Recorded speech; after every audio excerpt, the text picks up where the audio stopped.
Hi friends, welcome to Lavanya kitchens. నేను ఈరోజు vegetable rice చేస్తున్నాను. చాలా తొందరగా అయిపోయే రైస్ అది. 10 మినిట్స్లో అయిపోతుంది. 10 మినిట్స్లో అయిపోతుంది, మనకంత టేస్ట్ కూడా ఉంటుంది.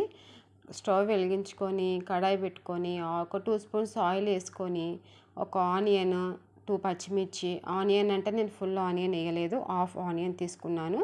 2 పచ్చిమిర్చి తీసుకున్నాను. అదే కట్ చేసుకొని ఆయిల్లో వేసుకోవాలి. అది కొంచెం గోల్డెన్ కలర్ వచ్చేంత వరకు ఫ్రై చేసుకోవాలి. పచ్చిగా అది ఉడకకుంటే అంత టేస్ట్ ఉండదు రైస్. అది కలర్ వస్తేనే బాగుంటుంది.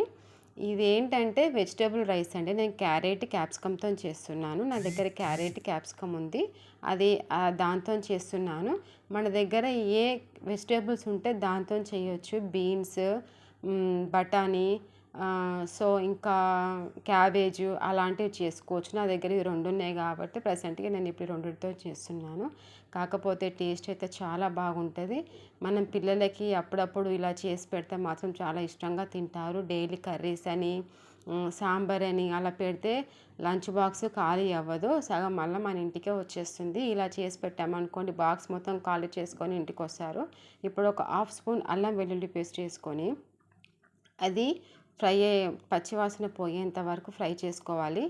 మనం మార్నింగ్ మనకి ఏ హడావిడి లేకుండా ఇలా చేసి పెట్టామనుకోండి, మనకు కూడా అంత స్ట్రెస్ అనిపించదు. చాలా తొందరగా అయిపోయే రెసిపీ ఇది. అప్పుడప్పుడు ఇలా ఫ్రైడ్ రైస్ కానీ, జీరా రైస్ కానీ ఇలాంటి బాక్స్లో పెడుతుంటే పిల్లలు కూడా చాలా ఇష్టంగా తింటారు. ఇప్పుడు అన్నం వండుకొని చల్లారాక ఇట్లా అన్నము పొడి పొడి అవ్వాలన్నమాట. చల్లారితేనే అన్నం ఇట్లా అవుతుంది. మనం బాస్మతి రైస్తో చేయొచ్చు, ఈ రైస్తో చేయొచ్చు. కాకపోతే నేను నార్మల్ రైస్తో చేస్తున్నాను. ఇంట్లో అయితే పిల్లలకి బాస్మతి రైస్ పెట్టచ్చు, కానీ స్కూల్లో తినడానికి అవ్వదు కదా, నేను నార్మల్ రైస్తో చేస్తున్నాను. ఆ రైస్ వేసుకొని మొత్తం కలుపుకోవాలి ఒకసారి. ఇప్పుడు ఒక స్పూను సోయా సాస్ వేసుకోవాలి. ఇది వేస్తే టేస్ట్ చాలా బాగా వస్తుంది అనమాట. తర్వాత వెనిగర్ వేసుకోవాలి, ఒక స్పూన్ వెనిగర్. తర్వాత పెప్పర్ పౌడర్ వేసుకోవాలి. అది మన మిరియాల పొడి ఒక 1.5 స్పూన్ వేసుకోవాలి. ఎందుకంటే మనం పచ్చిమిర్చి ఆల్రెడీ వేసాం కాబట్టి మళ్ళీ దీంట్లో కారం కూడా యాడ్ చేస్తాము. రెడ్ చిల్లీ కొంచెం చూసుకొని వేసుకోవాలి. మనము ఒక 1.5 స్పూను సాల్ట్ వేసుకోవాలి. సాల్ట్ వేసుకున్న తర్వాత కారం వేసుకోవాలి. కారం ఒక 1 స్పూన్ చాలు.